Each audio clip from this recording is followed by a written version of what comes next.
मेरे प्यारे देशवासियों, आज़ादी के पावन पर्व पर देशवासियों को कोटि कोटि शुभकामनाएं।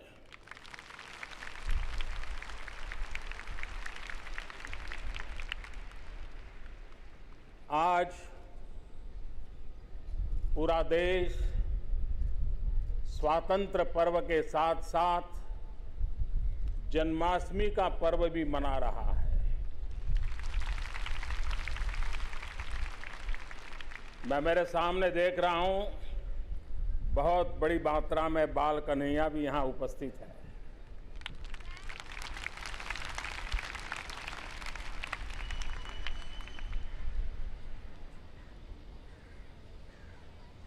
सुदर्शन चक्रधारी मोहन से लेकर के चरखाधारी मोहन तक हमारी सांस्कृतिक ऐतिहासिक विरासत के हम सब धनी हैं। देश की आजादी के लिए, देश की आन बान शान के लिए, देश के गौरव के लिए जिन जिन लोगों ने अपना योगदान दिया है, यातनाएं झेली हैं, बलिदान दिया है, त्याग और तपस्या की पराकाष्ठा की है, ऐसे सभी महानुभावों को, माता बहनों को मैं लाल किले की प्राचीर से 125 करोड़ देशवासियों की तरफ से शत शत नमन करता हूं, उनका आदर करता हूं।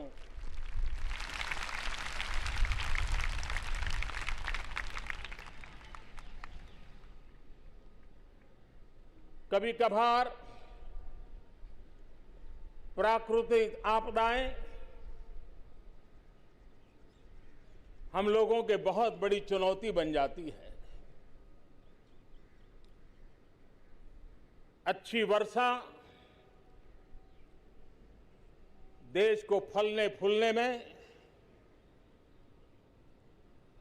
बहुत ही योगदान देती है,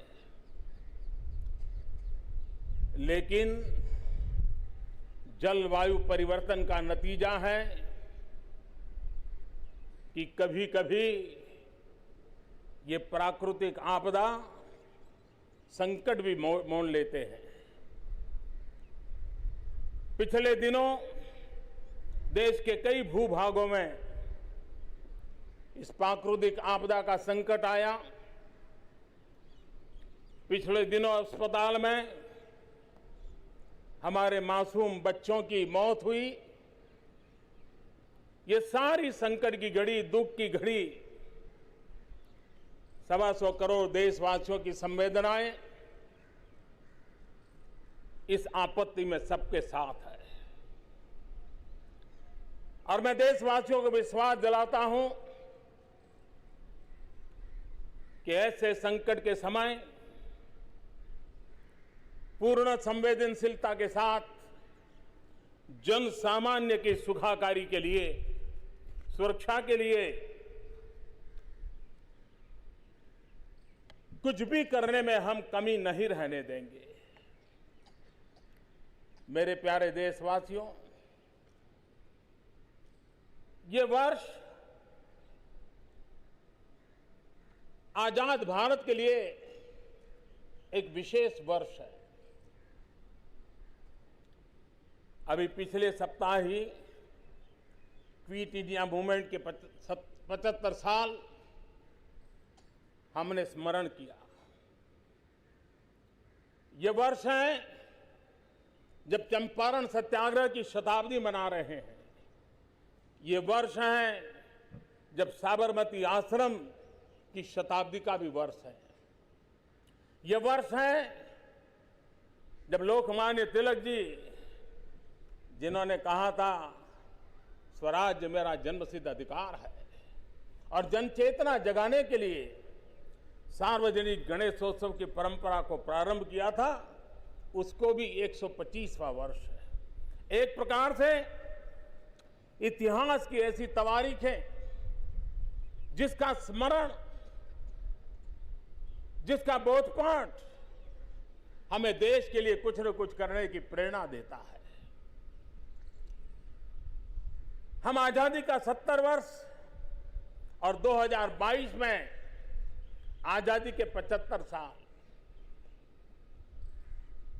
1942 से 1947 देश ने एक सामूहिक शक्ति का प्रदर्शन किया, अंग्रेजों के नाक को दम ला दिया, और 5 साल के भीतर भीतर अंग्रेजों को हिंदुस्तान छोड़ करके जाना पड़ा। हमें आजादी के 75 साल के 5 साल अभी हमारे पास है। हमारी सामूहिक संकल्प शक्ति, हमारा सामूहिक पुरुषार्थ, हमारी सामूहिक प्रतिबद्धता उन महान देशभक्तों को याद करते हुए परिश्रम की पराकाष्ठा 2022 में आजादी के दीवानों के सपनों के अनुरूप भारत बनाने के लिए काम आ सकती है। और इसलिए न्यू इंडिया का एक संकल्प लेकर के हमें देश को आगे बढ़ाना है। 125 करोड़ देशवासियों के संकल्प से, 125 करोड़ देशवासियों के पुरुषार्थ से, 125 करोड़ देशवासियों के त्याग और तपस्या से। और हम जानते हैं सामूहिकता की शक्ति क्या होती है।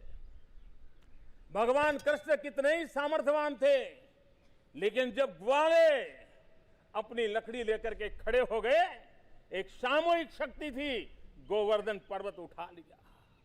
प्रभु रामचंद्र जी को लंका जाना था, वानर सेना के छोटे छोटे लोग लग गए, राम सेतु बन गया, राम जी लंका पहुंच गए।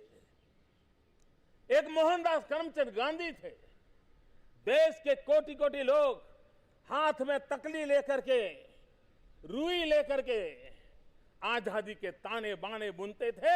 एक सामूहिक शक्ति की ताकत थी कि देश आजाद हो गया। कोई छोटा नहीं होता, कोई बड़ा नहीं होता। अरे एक गिलहरी का उदाहरण हमें मालूम है, एक गिलहरी भी परिवर्तन की प्रक्रिया की हिस्सेदार बनती है। वो कथा हम सब जानते हैं। और इसलिए 125 करोड़ देशवासियों में न कोई छोटा है न कोई बड़ा है, हर कोई अपनी जगह से 2022 के आजादी के बाद के 75 साल एक नया संकल्प, नया इंडिया, नई ऊर्जा, नया पुरुषार्थ, सामूहिक शक्ति के द्वारा हम देश में परिवर्तन ला सकते हैं। न्यू इंडिया जो सुरक्षित हो, समृद्ध हो, शक्तिशाली हो। न्यू इंडिया जहां भी हर किसी को समान अवसर उपलब्ध हो। न्यू इंडिया जहां आधुनिक विज्ञान और तकनीकी क्षेत्र में भारत का विश्व में दबदबा हो। स्वतंत्रता संग्राम हम लोगों की भावना से अधिक जुड़ा हुआ है।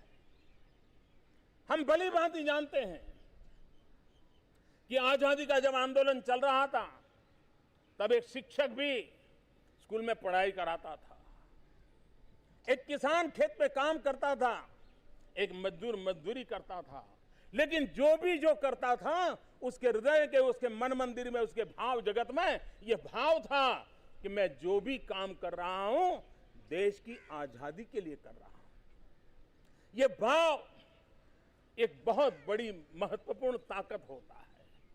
परिवार में भी खाना रोज पकता है, व्यंजन सब प्रकार के बनते हैं, लेकिन जब वो व्यंजन भगवान के सामने भोग के रूप में चढ़ा दिए जाते हैं, तो व्यंजन प्रसाद बन जाते हैं। हम परिश्रम करते हैं, लेकिन मां भारती की भव्यता के लिए, दिव्यता के लिए, देशवासियों को गरीबी से मुक्त कराने के लिए, सामाजिक ताने बाने को सही ढंग से बुनने के लिए, हमारे हर कर्तव्य को राष्ट्र भाव से, राष्ट्र भक्ति से, राष्ट्र को समर्पित करते हुए करते हैं तो परिणाम की ताकत अनेक गुना बढ़ जाती है। और इसलिए हम सब उस बात को लेकर के आगे चले। ये वर्ष 2018 का आने वाला 1 जनवरी, मैं इसे एक सामान्य 1 जनवरी नहीं मानता। जो लोग 21वीं शताब्दी में जन्म लिया है, उनके लिए ये महत्वपूर्ण वर्ष है। 21वीं शताब्दी में जन्मे हुए नौजवानों के लिए ये वर्ष उनके जीवन का निर्णायक वर्ष है। वो 18 साल के जब होंगे, वो 21वीं सदी के भाग्य विधाता होने वाले। 21वीं सदी का भाग्य ये नौजवान बनाएंगे जिनका जन्म 21वीं सदी में हुआ है और अब 18 साल होने पर है। मैं इन सभी नौजवानों को हृदय से बहुत बहुत स्वागत करता हूं, सम्मान करता हूं और उनका अभिनंदन करता हूं कि आइए, आप अब 18 साल की दहलीज पर आकर के खड़े हैं। देश का भाग्य निर्माण करने का आपको अवसर मिल रहा है। आप देश की विकास यात्रा में बहुत तेजी से भागीदार बनिए। देश आपको निमंत्रण देता है। मेरे प्यारे देशवासियों, जब कुरुक्षेत्र के युद्ध में मैदान में अर्जुन ने श्री कृष्ण को ढेर सारे सवाल पूछे थे, तब कृष्ण ने अर्जुन से कहा था, जैसा मन का भाव होता है वैसा ही कार्य पर परिणाम होता है।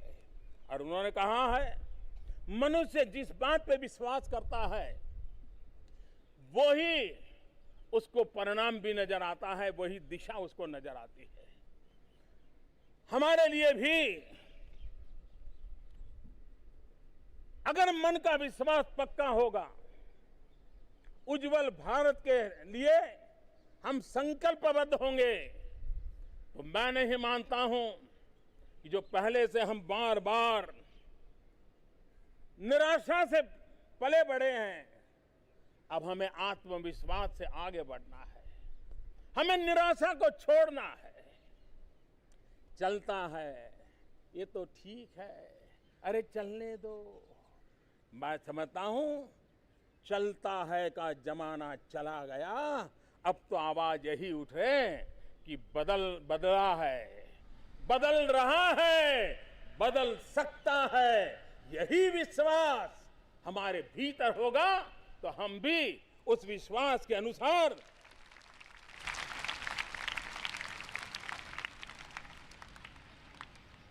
साधक हो, साधन हो, सामर्थ्य हो, संसाधन हो, लेकिन जब ये त्याग और तपस्या से जुड़ जाते हैं, कुछ कर गुजरने के इरादे से बन जाते हैं, तो अपने आप बहुत बड़ा परिवर्तन आता है और संकल्प सिद्धि में परिवर्तित हो जाता है।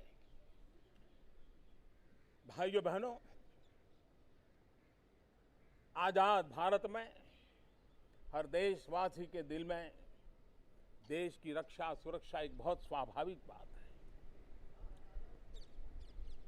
हमारा देश, हमारी सेनाएं, हमारे वीर पुरुष, हर यूनिफॉर्म फोर्सेस, कोई भी हो, सिर्फ आर्मी, एयरफोर्स, नेवी नहीं, सारे यूनिफॉर्म फोर्स, उन्होंने जब जब मौका आया है अपना कर्तव्य दिखाया, अपना सामर्थ्य दिखाया है। बलिदान की पराकाष्ठा करने में ये हमारे वीर कभी पीछे नहीं रहे हैं। चाहे लेफ्ट विंग एक्सट्रीमिज्म हो, चाहे आतंकवाद हो, चाहे इन्फिल्ट्रेटर्स हो, चाहे हमारे भीतर कठिनाइयां पैदा करने वाले तत्व हो, हमारे देश के इन यूनिफॉर्म में रहने वाले लोगों ने बलिदान की पराकाष्ठा की है। और जब सर्जिकल स्ट्राइक हुई, दुनिया को हमारा लोहा मानना पड़ा, हमारे लोगों की ताकत को मानना पड़ा। मेरे प्यारे देशवासियों, ये साफ है कि हम देश की सुरक्षा हमारी प्राथमिकता है, आंतरिक सुरक्षा हमारी प्राथमिकता है। समंदर हो या सीमा हो, साइबर हो या स्पेस हो, हर प्रकार की सुरक्षा भारत अपने आप में सामर्थ्यवान है और देश के खिलाफ कुछ भी करने वालों के हौसले पस्त होने के लिए हम ताकतवर हैं। मेरे प्यारे देशवासियों, गरीबों को लूट करके तिजोरी भरने वाले लोग आज भी चैन की नींद नहीं सो पा रहे हैं और उससे मेहनतकश और ईमानदार व्यक्ति का भरोसा बढ़ता है।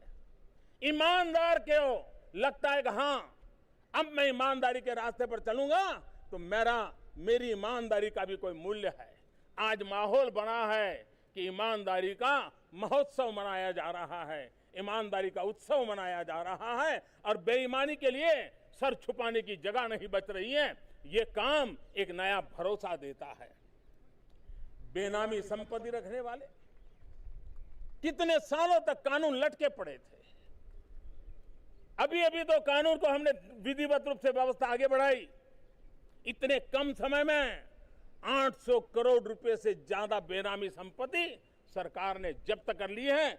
जब ये चीज होती है तब सामान्य मानवी के मन में एक विश्वास पैदा होता है, सामान्य मानवी के मन में एक विश्वास पैदा होता है कि ये देश ईमानदार लोगों के लिए है।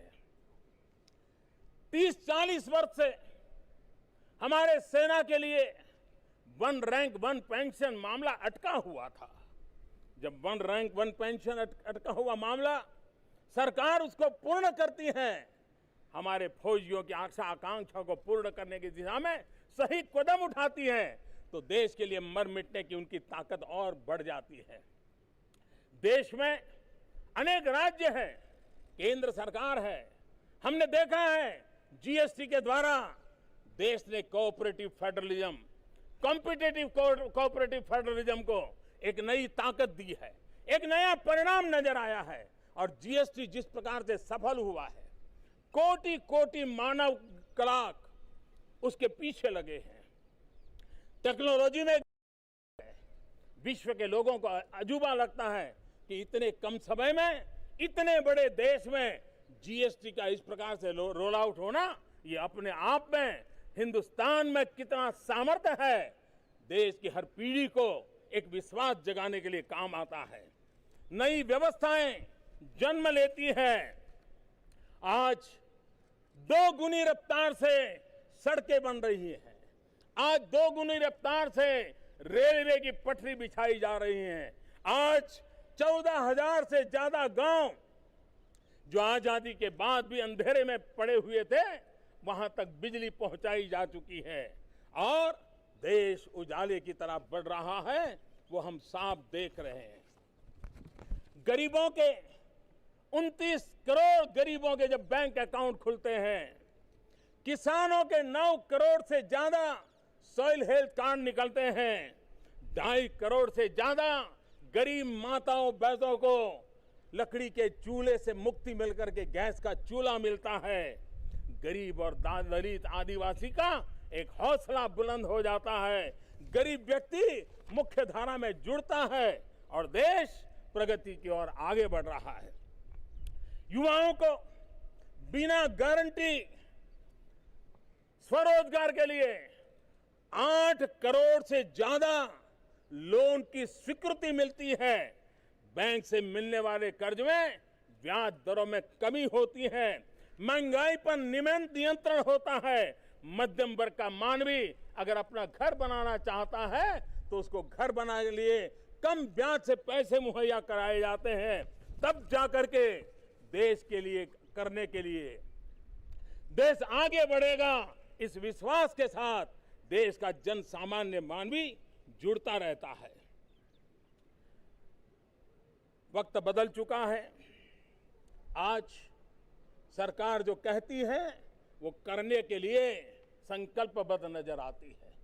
चाहे हमने इंटरव्यू खत्म करने की बात की हो, चाहे हमने प्रोसेस को खत्म करने की बात की हो, अकेले लेबर फील्ड में सामान्य छोटा सा कारोबारी भी 50-60 फॉर्म भरने पड़ते थे, उसको हमने कम करके सिर्फ 5 फॉर्म में ले आया।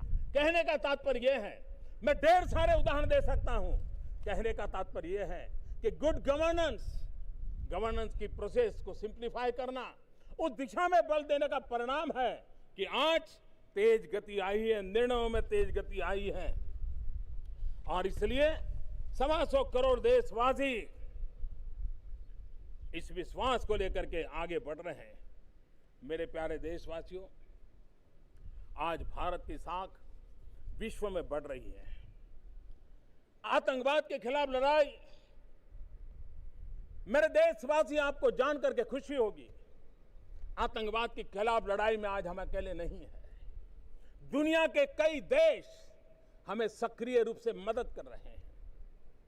हवाला का कारोबार हो तो दुनिया हमें जानकारी दे रही है। आतंकवादियों की गतिविधि के संबंध में विश्व हमें जानकारियां दे रहा है। हम विश्व के साथ कंधे से कंधा मिला करके आतंकवादियों के खिलाफ लड़ाई लड़ रहे हैं। मैं विश्व के जो देश हमें इस काम में भली भांति मदद कर रहे हैं, भारत की साख का गौरव बढ़ा रहे हैं, मैं उनका हृदय से अभिनंदन करना चाहता हूं। और यही वैश्विक हमारे संबंध भारत की शांति और सुरक्षा में भी एक नया आयाम जोड़ रहे हैं, नया बल दे रहे हैं। जम्मू कश्मीर का विकास, जम्मू कश्मीर की उन्नति, जम्मू कश्मीर के सामान्य नागरिक के सपनों को पूरा करने का प्रयास, ये जम्मू कश्मीर सरकार के साथ साथ हम देशवासियों का भी संकल्प है। फिर से एक बार इस स्वर्ग को हम अनुभव करें, उस स्थिति में लाने के लिए हम प्रतिबद्ध हैं, हम कटिबद्ध हैं। और इसलिए मैं कहना चाहता हूं, कश्मीर के अंदर जो कुछ भी होता है, बयानबाजी भी बहुत होती है, आक्षेप भी बहुत होते हैं, हर कोई एक दूसरे को गाली देने में लगा रहता है। लेकिन भाइयों बहनों, मैं साफ मानता हूं कि कश्मीर में जो कुछ भी घटनाएं घटती हैं, अलगाववादी, मुट्ठी भर अलगाववादी, ये अलगाववादी जिस प्रकार के नए नए पैंतरे रचते रहते हैं, लेकिन उस लड़ाई को जीतने के लिए मेरे दिमाग में विषय साफ है, न गाली से समस्या सुलझने वाली है, न गोली से समस्या सुलझने वाली है। समस्या सुलझेगी हर कश्मीरी को गले लगा करके सुलझने वाली है। और 125 करोड़ देशवासी यही परंपरा से पला बढ़ा है। और इसलिए न गाली से न गोली से परिवर्तन होगा, गले लगा करके। और उस संकल्प को लेकर के हम आगे बढ़ रहे हैं। आतंकवाद के खिलाफ कोई भी प्रकार की नरमी नहीं बरती जाएगी। आतंकवादियों को बार बार हमने कहा है कि आप मुख्य धारा में आइए, भारत के लोकतंत्र में आपकी बात करने के लिए पूरा अधिकार है, पूरी व्यवस्था है। और मुख्य धारा ही है जो हर किसी के जीवन में नई ऊर्जा भर सकती है।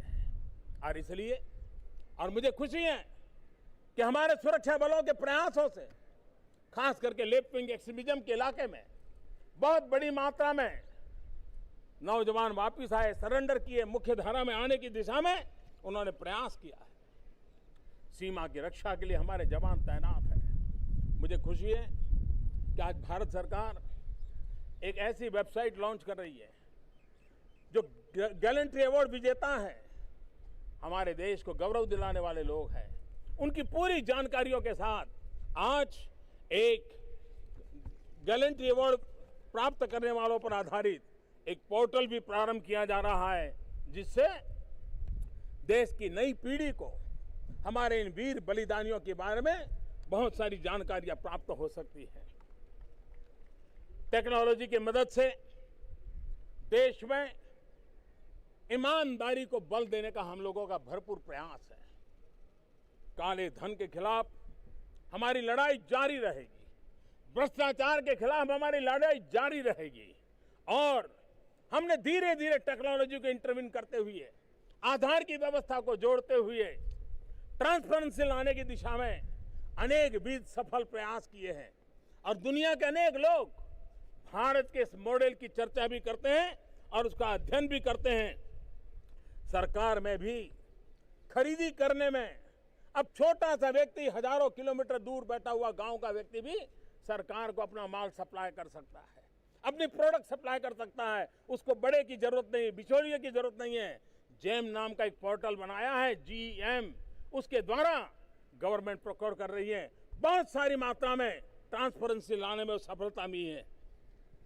भाइयों बहनों, सरकार की योजनाओं में रफ्तार बढ़ी है। जब सरकार किसी काम में विलंब हो जाता है तो सिर्फ वो प्रोजेक्ट का विलंब नहीं होता है, वो सिर्फ धन के खर्चे से जुड़ा विषय नहीं होता है। जब कोई भी काम अटक जाता है, रुक जाता है, तो सबसे ज्यादा नुकसान मेरे गरीब परिवारों को होता है, मेरे गरीब भाइयों बहनों को होता है। हम 9 महीने के भीतर भीतर मंगलयान पहुंच सकते हैं, ये हमारा सामर्थ्य है। 9 महीने के भीतर भीतर यहां से मंगलयान पहुंच सकते हैं। लेकिन मैंने एक बार सरकार के कामकाज का लेखा जोखा हर महीने लेता रहता हूं। एक बार ऐसी बात मेरे ध्यान में आई, 42 साल पुराना एक प्रोजेक्ट, 70-72 किलोमीटर का प्रोजेक्ट रेल का, 42 साल से अटका पड़ा था, लटका पड़ा था। भाइयों बहनों, 9 महीने में मंगलयान पहुंचने का सामर्थ्य रखने वाला मेरा देश 42 साल तक 70-72 किलोमीटर एक रेल की पटरी न बिछा दे, तब गरीब के मन में सवाल उठता है कि मेरा देश का क्या होगा। और ऐसी चीजों पर हमने ध्यान दिया है। इन चीजों में बदलाव लाने के लिए हमने नई नई टेक्नोलॉजी, जियो टेक्नोलॉजी का विषय हो, स्पेस टेक्नोलॉजी का विषय हो, इन सारी चीजों को जोड़ करके हमने उसमें परिवर्तन लाने का प्रयास किया है। आपने देखा होगा, एक समय था यूरिया के लिए राज्य और केंद्र के बीच में तनाव चलता था, केरोसिन के लिए राज्य और केंद्र के लिए तनाव चलता था।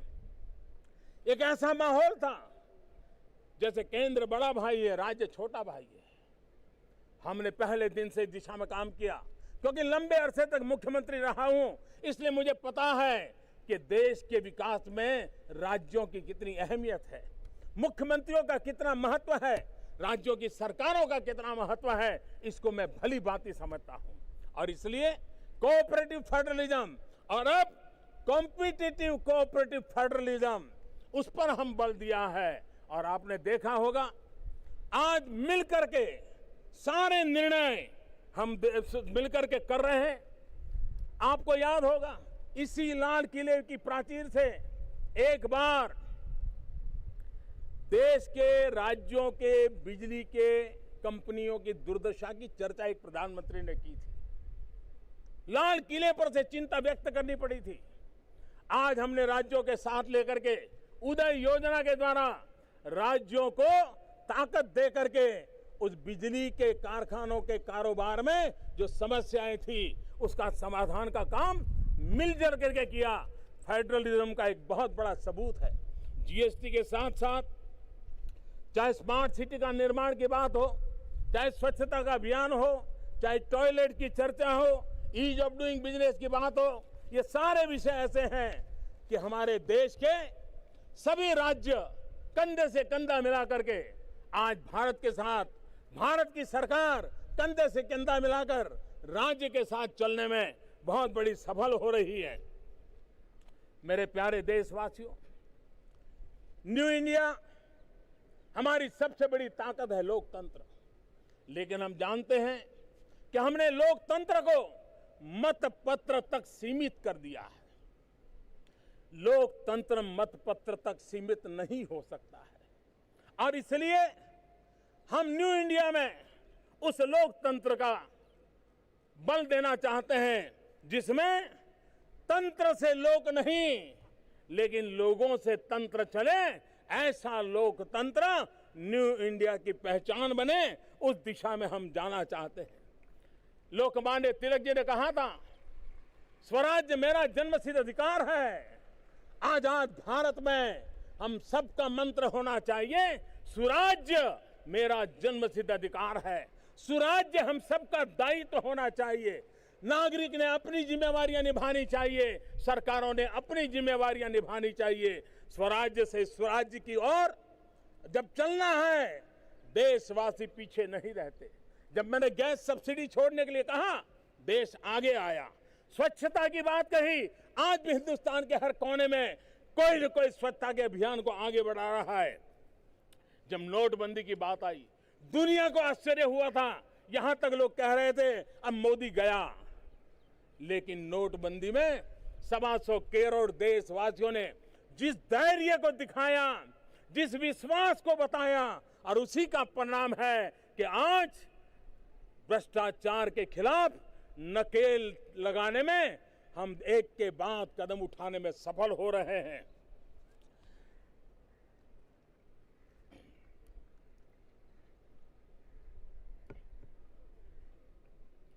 हमारे देश के लिए इस नई लोक भागीदारी की परंपरा, जन भागीदारी से ही देश को आगे बढ़ाने का हमारा प्रयास, यही हम लोगों के लिए रहेगा।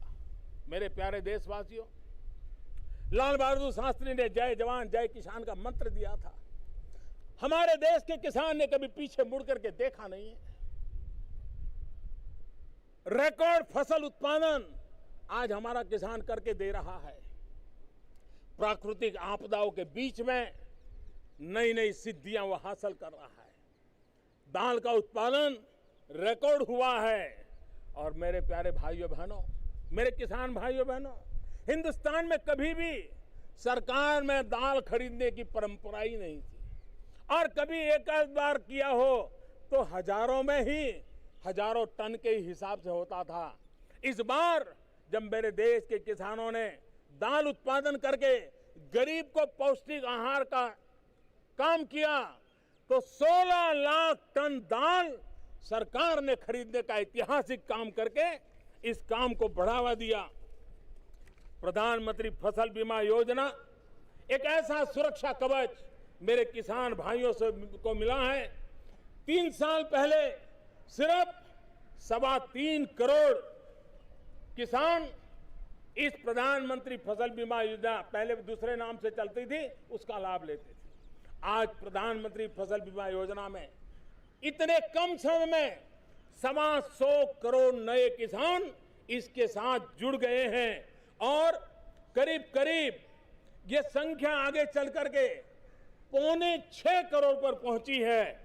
प्रधानमंत्री कृषि सिंचाई योजना, किसान को अगर पानी मिले तो मिट्टी में से सोना पैदा करने की ताकत रखता है। और इसलिए किसान को पानी पहुंचाने के लिए मैंने पिछली बार लाल किले से कहा था, उन योजनाओं में से 21 योजनाएं हम पूर्ण कर चुके हैं और बाकी 50 योजनाएं आने वाले कुछ समय में पूर्ण हो जाएगी। और टोटल 99 योजनाओं का मैंने संकल्प लिया है। 2019 के पहले उन 99 बड़ी बड़ी योजनाएं परिपूर्ण करके किसान के खेत तक पानी पहुंचाने का काम हम पूर्ण कर देंगे। और किसान को बीज से बाजार तक जब तक हम व्यवस्था नहीं देते हैं, हमारे किसान के भाग्य को हम नहीं बदल सकते। और इसलिए उसके लिए इंफ्रास्ट्रक्चर चाहिए, उसके लिए सप्लाई चेन चाहिए। हर साल लाखों करोड़ रुपयों का हमारी सब्जी, हमारे फल, हमारी फसल बर्बाद हो जाती है। और इसलिए उसको बदलने के लिए एक तो फॉरेन डायरेक्ट इन्वेस्टमेंट को बढ़ावा दिया ताकि फूड प्रोसेसिंग के अंदर दुनिया हमारे साथ जुड़े। इंफ्रास्ट्रक्चर बनाने के लिए बढ़ावा दिया। और भारत सरकार ने प्रधानमंत्री किसान संपदा योजना लागू की है, जिसके कारण उन व्यवस्थाओं को निर्माण किया जाएगा जो बीज से बाजार तक किसान को हैंड होल्डिंग करेंगे, व्यवस्थाएं विकसित करेंगे और हमारे करोड़ों किसानों की जिंदगी में एक नया बदलाव लाने में हम सफल होंगे। बदलती डिमांड और टेक्नोलॉजी के कारण हमारे देश में नेचर ऑफ जॉब में भी बहुत बड़ा बदलाव आ रहा है। रोजगार से जुड़ी योजनाओं में, ट्रेनिंग के तरीके में 21वीं सदी की आवश्यकताओं के अनुसार मानव संसाधन के विकास के लिए भारत सरकार ने अनेक नई योजनाएं हाथ में ली। नौजवानों को बिना गारंटी बैंकों से पैसा मिले, इसके लिए बहुत बड़ा अभियान चलाया है। हमारा नौजवान अपने पैरों पर खड़ा हो, वो रोजगार पाने वाला नहीं, रोजगार देने वाला बने। और पिछले 3 साल में देखा है कि प्रधानमंत्री मुद्रा योजना के कारण करोड़ों नौजवान अपने पैरों पर खड़े हुए हैं। इतना ही नहीं, एक नौजवान 1 या 2, 3 और लोगों को भी रोजगार दे रहा है। शिक्षा के क्षेत्र में वर्ल्ड क्लास यूनिवर्सिटी बनाने के लिए हमने बंधनों से मुक्ति देने का एक बड़ा अहम कदम उठाया है। 20 यूनिवर्सिटियों का आह्वान किया है कि आप अपने भाग्य का फैसला कीजिए, सरकार कहीं बीच में नहीं आएगी। ऊपर से सरकार 1000 करोड़ रुपए तक की मदद करने के लिए भी तैयार है। आह्वान किया है। मुझे विश्वास है मेरे देश की शिक्षा संस्थाओं में जरूर आगे आएंगे, इसको सफल करेंगे। पिछले 3 वर्ष में 6 IIT, 7 नए IIM, 8 नए IIT इसका निर्माण किया है और शिक्षा को नौकरी के अवसरों के साथ जोड़ने का भी इस काम हमने किया है। मेरी माताएं बहनें, आज बहुत बड़ी मात्रा में परिवार में महिलाएं भी रोजगार के लिए जाती है और इसलिए रात्रि को भी उनको रोजगार का अवसर मिले, फैक्ट्रियों में काम करने का अवसर मिले, इसलिए लेबर लॉज में परिवर्तन करने का बहुत बड़ा अहम कदम उठाया। हमारी माताएं बहनें परिवार की भी एक अहम इकाई है। हमारा भविष्य निर्माण करने के लिए हमारी माताओं बहनों का योगदान बहुत बड़ा होता है और इसलिए मैटरनिटी लीव जो 12 सप्ताह की थी वो 26 सप्ताह उसको आय चालू रहेगी, इस प्रकार से देने का काम किया है। मैं आज हमारे महिलाओं के सशक्तिकरण के काम के संबंध में मैं खास करके मैं उन बहनों का अभिनंदन करना चाहता हूं जो 3 तलाक के कारण बहुत ही दुर्दैव जिंदगी जीने के लिए मजबूर हुई। कोई आश्रय नहीं बचा है और ऐसी पीड़ित 3 तलाक से पीड़ित बहनों ने पूरे देश में एक आंदोलन खड़ा किया। देश के बुद्धिजीवी वर्ग को हिला दिया। देश के मीडिया ने भी उनकी मदद की। पूरे देश में 3 तलाक के खिलाफ एक माहौल निर्माण हुआ। इस आंदोलन को चलाने वाली उस मेरी बहनों को जो 3 तलाक के खिलाफ लड़ाई लड़ रही है, मैं हृदय से उनका अभिनंदन करता हूं और मुझे विश्वास है कि माताओं बहनों को अधिकार दिलाने में उनकी इस लड़त में हिंदुस्तान उनकी पूरी मदद करेगा। हिंदुस्तान पूरी मदद करेगा और विमेन एम्पावरमेंट के इस महत्वपूर्ण कदम में वो सफल होकर रहेगी, ऐसा मुझे पूरा भरोसा है। मेरे प्यारे देशवासियों, कभी कभी आस्था के नाम पर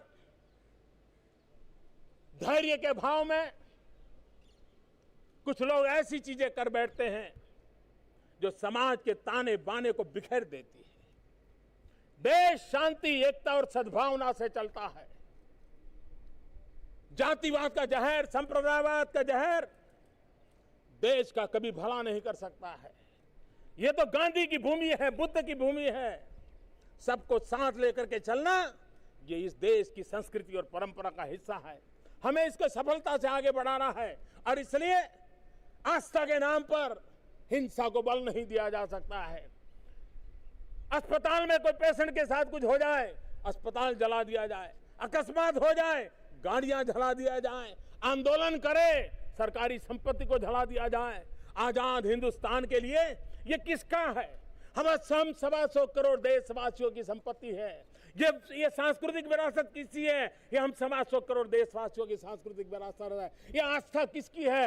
हम 125 करोड़ देशवासियों की आस्था है और इसलिए आस्था के नाम पर हिंसा का रास्ता इस देश में कभी भी चल नहीं सकता। यह देश कभी स्वीकार नहीं कर सकता है और इसलिए मैं देशवासियों से आग्रह करूंगा। उस समय भारत छोड़ो का नारा था, आज नारा है भारत जोड़ो। व्यक्ति व्यक्ति को हमने साथ लेना है, जन जन को साथ लेना है, समाज के हर तबके को साथ लेना है और उसी को लेकर के हमें देश को आगे बढ़ाना है। समृद्ध भारत बनाने के लिए हमारी मजबूत अर्थव्यवस्था चाहिए, संतुलित विकास चाहिए, नेक्स्ट जनरेशन इंफ्रास्ट्रक्चर चाहिए, तब जाकर के हमारे सपनों के भारत को हम अपनी आंखों के सामने देख सकते हैं।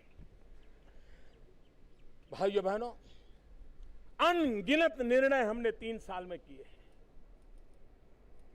कुछ चीजों को नोटिस किया गया है, कुछ चीजें शायद नोटिस में नहीं आई है, लेकिन एक बात महत्वपूर्ण है, जब आप इतना बड़ा बदलाव करते हैं तो रुकावटें आती हैं, गति रुक जाती है। लेकिन ये सरकार की कार्यशैली देखिए, अगर ट्रेन भी किसी रेलवे स्टेशन से पास गुजरती है, जब ट्रैक बदलती है तो 60 से चलने वाली स्पीड को उसको 30 की स्पीड लाना पड़ता है। ट्रैक बदलने पर ट्रेन की स्पीड कम हो जाती है। हमने पूरे देश को एक नए ट्रैक पर ले जाने का प्रयास कर रहे हैं, लेकिन हमने उसकी स्पीड कम न होने नहीं दी है, हमने उसकी गति को बरकरार रखा है। चाहे जीएसटी लाए हो, कोई भी कानून लाए हो, कोई भी नई व्यवस्था लाए हो, हम उसको करने में सफल हुए हैं और हम आगे भी इसको हम करेंगे। हमने इंफ्रास्ट्रक्चर को बल दिया है, अभूतपूर्व खर्च इंफ्रास्ट्रक्चर के दिए जा रहे हैं।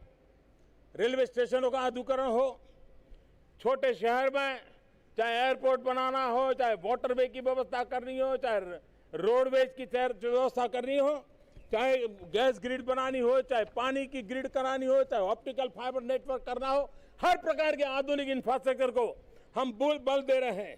मेरे प्यारे देशवासियों, 21वीं सदी में भारत को आगे बढ़ाने का एक सबसे ऊर्जावान क्षेत्र है हमारा पूर्वी हिंदुस्तान। इतना पोटेंशियल है, सामर्थ्यवान मानव संसाधन है, अफाट प्राकृतिक संपदा है, परिश्रम के धनी है, संकल्प कर करके जिंदगी बदलने का सामर्थ्य रखते हैं। हमारा पूरा ध्यान पूर्वी उत्तर प्रदेश, बिहार, बंगाल, आसाम, नॉर्थ ईस्ट, उड़ीसा, ऐसे सामर्थ्यवान हमारे राज्य हैं जहां प्राकृतिक संपदा भरपूर है, उसको आगे बढ़ा करके देश को एक नई ऊंचाई पर ले जाने की दिशा में हम प्रयत्नरत हैं। भाइयों बहनों, भ्रष्टाचार मुक्त भारत ये एक बड़ा अहम काम, उसको हम बल देने का प्रयास कर रहे हैं। सरकार बनने के बाद पहला काम किया था एसआईटी बनाने का। आज 3 साल के बाद मैं देशवासियों को बताना चाहता हूं, गर्व से बताना चाहता हूं, 3 साल के भीतर करीब 1.25 लाख करोड़ रुपयों से भी ज्यादा काला धन को हमने खोल दिया है, उसको पकड़ा है और उसको सरेंडर करने के लिए मजबूर किया है। उसके बाद हमने नोटबंदी का फैसला किया। नोटबंदी के द्वारा हमने अनेक महत्वपूर्ण सफलताएं प्राप्त की हैं। जो काला धन छिपा हुआ था उसको मुख्य धारा में आना पड़ा। और आपने देखा होगा कि हम कभी 7 दिन, 10 दिन, 15 दिन बढ़ाते जाते थे, कभी पेट्रोल पंप पर, दवाई दुकान पर, कभी रेलवे स्टेशन पर पुरानी नोट लेने का जारी रखते थे, क्योंकि हमारा प्रयास था कि एक बार जो भी धन है वो बैंकों में एक फॉर्मल इकोनॉमी का हिस्सा बन जाए, और उस काम को हमने सफलतापूर्वक पार किया। और इसका कारण ये हुआ है, अभी जो रिसर्च हुआ है,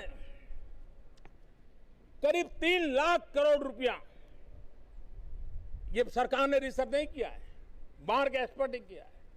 नोटबंदी के बाद 3 लाख करोड़ रुपया जो अतिरिक्त, जो कभी बैंकिंग सिस्टम में वापस नहीं आता था, वो आया है। बैंकों में जमा की गई राशि में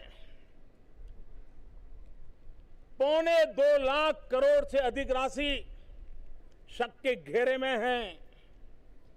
कम से कम 2 लाख करोड़ रुपया से ज्यादा काला धन उसको बैंकों तक पहुंचना पड़ा है, और अब व्यवस्था के साथ उनको अपना जवाब देने के लिए मजबूर हुए हैं। नए काले धन पर भी बहुत बड़ा रुकावट आ गई है। इस वर्ष इसका परिणाम देखिए, 1 अप्रैल से 5 अगस्त तक इनकम टैक्स रिटर्न दाखिल करने वाले नए व्यक्तिगत करदाताओं की संख्या 56 लाख। पिछले साल उसी अवधि में ये संख्या सिर्फ 22 लाख थी, डबल से भी ज्यादा। ये कारण काले धन के खिलाफ हमारी लड़ाई का परिणाम है। 18 लाख से ज्यादा ऐसे लोगों को पहचान लिया गया है जिनकी आय उनके हिसाब किताब से कुछ ज्यादा है, बेशुमार ज्यादा है, और इसलिए ये अंतर का उनको जवाब देना पड़ रहा है। 4.5 लाख लोग इसमें से अब मैदान में आए हैं, अपनी गलती स्वीकार करके रास्ते पर आने का प्रयास कर रहे हैं। 1 लाख लोग ऐसे सामने आए हैं जिन्होंने कभी जिंदगी में इनकम टैक्स का नाम भी नहीं सुना था, ना इनकम टैक्स दिया था, न कभी उस पर उन्होंने सोचा था, लेकिन आज उनको वो करना पड़ रहा है। भाइयों बहनों, हमारे देश में अगर 2-4 कंपनियां भी कहीं बंद हो जाएं, तो 24 घंटे उस पर चर्चाएं होती हैं, डिबेट होती हैं। अर्थनीति खत्म हो गई, ये हो गया, न जाने क्या क्या होता है। आपको जानकर के हैरानी होगी, काले धन के कारोबारी शेल कंपनियां चलाते थे, और नोटबंदी के बाद जब डाटा माइनिंग किया गया, 3 लाख कंपनियां ऐसी पाई गई हैं जो सिर्फ और सिर्फ शेल कंपनियां हैं, हवालों का कारोबार करती थी। 3 लाख, कोई कल्पना कर सकता है? और उसमें से 2.25 लाख का रजिस्ट्रेशन हमने कैंसिल कर दिया है। 5 कंपनियां बंद हो जाए तो हिंदुस्तान में तूफान मच जाता है। 2.25 लाख कंपनियों को ताले लगा दिए। देश का माल लूटने वालों को जवाब देना पड़ेगा, ये काम हमने करके दिया। आपको हैरानी होगी, कुछ तो सेल कंपनियां ऐसी हैं जो एक ही एड्रेस पर 400 कंपनियां चल रही थी। भाइयों बहनों, 400 कंपनियां चल रही थी। कोई देखने वाला नहीं था, कोई पूछने वाला नहीं था, सारी मिली भगत चल रही थी। और इसलिए मेरे भाइयों बहनों, मैंने भ्रष्टाचार, काले धन के खिलाफ एक बहुत बड़ी लड़ाई छेड़ी। देश की भलाई के लिए, देश के गरीबों के कल्याण के लिए, देश के नौजवानों के भविष्य को बनाने के लिए। भाइयों बहनों, एक के बाद एक कदम, और मुझे विश्वास है जीएसटी के बाद उसमें और बढ़ोतरी होने वाली है, और ट्रांसपेरेंसी आने वाली है।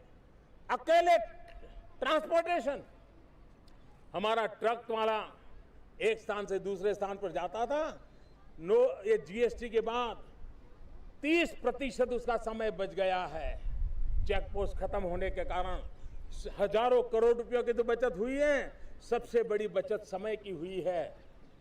एक प्रकार से उसकी 30% एफिशिएंसी बढ़ रही है। आप कल्पना कर सकते हैं हिंदुस्तान के ट्रांसपोर्ट जगत में 30% एफिशिएंसी बढ़ने का मतलब क्या होता है।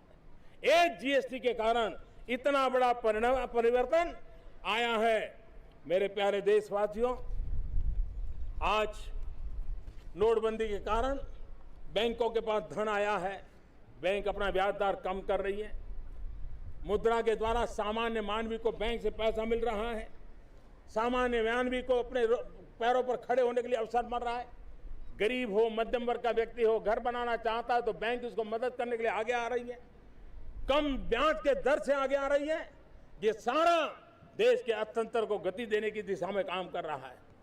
मेरे प्यारे देशवासियों, अब ये वक्त बदल चुका है। हम 21वीं सदी में हैं। विश्व का सबसे बड़ा युवा वर्ग हमारे देश में है। दुनिया में हमारी पहचान आईटी के द्वारा है, डिजिटल वर्ल्ड के द्वारा है।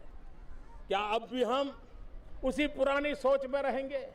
अरे एक जमाने में चमड़े के सिक्के चलते थे, धीरे धीरे लुप्त हो गए, कोई पूछने वाला नहीं रहा। आज जो कागज की नोट है, समय आते रहते वो सारा का सारा डिजिटल करेंसी में कन्वर्ट होने वाला है। हम नेतृत्व करें, हम जिम्मेवारी लें, हम डिजिटल ट्रांजैक्शन की जाएं, हम भीम ऐप को अपना आर्थिक कारोबार का हिस्सा बनाएं, हम प्रीपेड के द्वारा भी काम करें। और मुझे खुशी है कि इस लेनदेन, डिजिटल लेनदेन बढ़ी है। पिछले साल के मुकाबले में 34% का उसमें इजाफा हुआ है और प्रीपेड भुगतान में करीब 44% का, और इसलिए कम कैश वाली अर्थव्यवस्था उसको लेकर के हमने आगे बढ़ना चाहिए। मेरे प्यारे देशवासियों, सरकार की कुछ योजनाएं ऐसी है जो हिंदुस्तान के सामान्य मानवी के जेब में पैसे बचाती है। अगर आप एलईडी बल्ब लगाते हैं तो साल भर का 1000, 2000, 5000 रुपये आपका बचने वाला है। अगर आप स्वच्छ भारत में सफल होते हैं तो गरीब का 7000 रुपया दवाई का खर्चा बंद होता है। महंगाई पर नियंत्रण आपका बढ़ते हुए खर्च को रोकने में सफल हुआ है, एक प्रकार से आपकी बचत है। जन औषधि केंद्रों के द्वारा सस्ती दवाई की दुकान गरीब के लिए एक बहुत बड़ा आशीर्वाद बनी है। हमारे यहाँ ऑपरेशन के पीछे, स्टेंट के पीछे जो खर्च होते थे, आने वाले दिनों में नी के ऑपरेशन के लिए भी जो खर्च किया जा, हमारी कोशिश है कि गरीब और मध्यम वर्ग के मानवी के लिए एक खर्च कम हो, और उसके लिए हम एक के बाद एक कदम उठा रहे हैं। पहले हमारे देश में राज्यों के मुख्यालय में डायलिसिस हुआ करते थे। हमने तय किया हिंदुस्तान के जिला केंद्रों तक डायलिसिस पहुंचाएंगे। करीब 350-400 जिलों तक पहुंचा दिया और मुफ्त में डायलिसिस करके गरीब की जिंदगी बचाने का काम आज हम कर रहे हैं। आज देश गर्व कर सकता है कि हमने विश्व के सामने अपनी व्यवस्थाओं को विकसित किया है। जीपीएस सिस्टम के द्वारा नाविक नेविगेशन की व्यवस्था आज करने में हम सफल हुए हैं। हमने सार्क सैटेलाइट के द्वारा हमने पड़ोसी देशों के साथ मदद करने का सफल अभियान किया है। हम तेजस हवाई जहाज के द्वारा आज दुनिया के अंदर अपनी अहमियत पहुंचा रहे हैं। भीम आधार ऐप दुनिया के अंदर डिजिटल ट्रांजैक्शन के लिए एक अजूबा बना हुआ है। रुपे कार्ड, हिंदुस्तान में रुपे कार्ड करोड़ों की तादाद में है, और अगर वो ऑपरेशनल हो जाएगा, गरीबों के जेब में है, तो दुनिया का ये सबसे बड़ा हो जाएगा। और इसलिए मेरे प्यारे देशवासियों, मेरा आपसे यही आग्रह है कि हम न्यू इंडिया का संकल्प लेकर के आगे बढ़े, समय के रहते हुए करें। और हमारे यहाँ शास्त्रों में कहा गया है, अनियत कालाः प्रवृत्तयो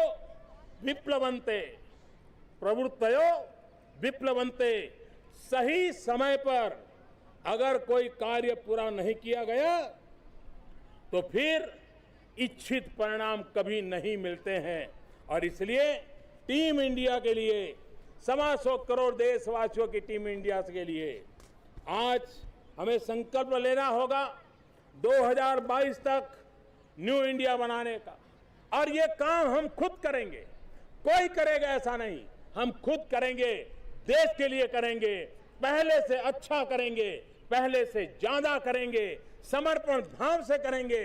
2022 में भव्य दिव्य हिंदुस्तान देखने के लिए करेंगे। और इसलिए हम सब मिलकर के एक ऐसा भारत बनाएंगे जहां गरीब के पास पक्का घर हो, बिजली हो, पानी हो। हम सब मिलकर एक ऐसा भारत बनाएंगे जहां देश का किसान चिंता में नहीं, चैन से सोएगा। आज वो जितना कमा रहा है उससे 2022 तक 2 गुना कमाएगा। हम सब मिलकर के एक ऐसा हिंदुस्तान बनाएंगे जहां युवाओं, महिलाओं को अपने सपने पूरे करने के लिए भरपूर अवसर उपलब्ध होंगे। हम सब मिलकर के एक ऐसा भारत बनाएंगे जो आतंकवाद, संप्रदायवाद और जातिवाद से मुक्त होगा। हम सब मिलकर के एक ऐसा भारत बनाएंगे जहां भ्रष्टाचार और भाई भतीजावाद से कोई समझौता नहीं होगा। हम सब मिलकर के एक ऐसा भारत बनाएंगे जो स्वच्छ होगा, स्वस्थ होगा और स्वराज के सपने को पूरा करेगा। और इसलिए मेरे प्यारे देशवासियों, हम सब मिलकर के हम इस विकास की दौड़ में आगे चलने का प्रयास करेंगे। आज आजादी के 70 साल के बाद, आजादी के 75 साल की प्रतीक्षा के बीच 5 साल के महत्वपूर्ण कार्यकाल में एक दिव्य भव्य भारत के सपने को लेकर के हम सभी देशवासी चलें। इसी एक भाव के साथ मैं फिर एक बार आजादी के दीवानों को प्रणाम करता हूं। 125 करोड़ देशवासियों के नए विश्वास, नए उमंग को नमन करता हूं और नए संकल्प के साथ आगे चलने के लिए टीम इंडिया को आह्वान करता हूं। इसी भावना के साथ आप सबको हृदय से मेरी बहुत बहुत शुभकामनाएं। भारत माता की जय। वंदे मातरम। जय हिंद। जय हिंद। जय हिंद। जय हिंद। भारत माता की। भारत माता की। भारत माता की। वंदे वंदे वंदे वंदे। बहुत बहुत धन्यवाद सबका।